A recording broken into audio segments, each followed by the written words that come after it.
think, oh, they're playing, so they're not really noticing things. But, they pick up on that. They pick up on everything that we sense as well.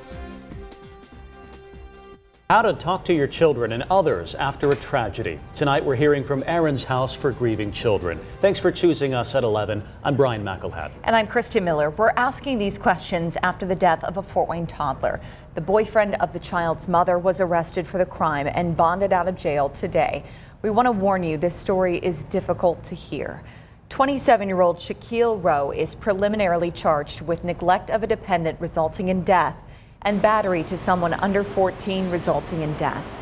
The coroner said 17-month-old Aiden Clark was beaten to death and ruled the case a homicide.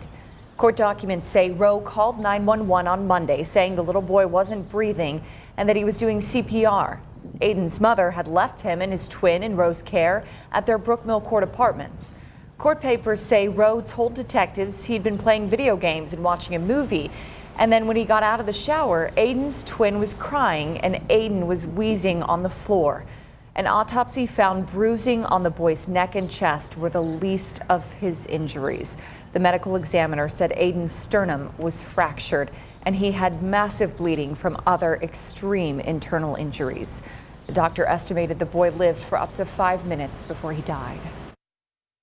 He came over here and said, can I use your phone? I said, yeah, you can use my phone. He said, you need to call the baby mom. So I said, fine.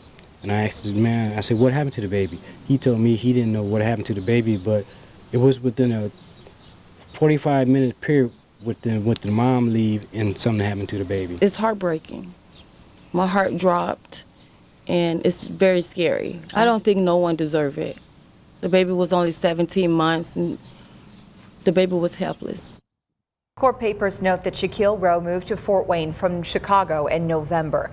Neighbors say they moved into their apartment 2 months ago. Now, what can families do if something tragic like this happens to them or to someone they know? Well, tonight we spoke with Aaron's House about how to deal with grief. Ariel Cadet has more on that.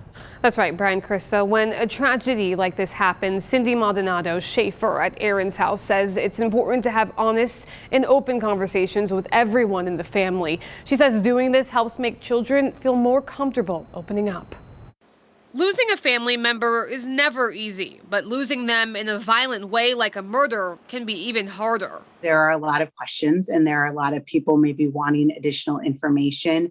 And so just understanding that and so being there and supporting that family and knowing that there's no magical words. Cindy Maldonado Schaefer, the director of operations at Aaron's House, says it's important to have open and candid conversations with your children if something like this happens. She says it's okay to cry and be honest about the emotions you're feeling. I always say that adults are the emotional role models. And so it's okay if you're breaking down crying, as you're talking about these memories, but the kids need to get it out. We as adults can squish things in and have our moments, at the right time.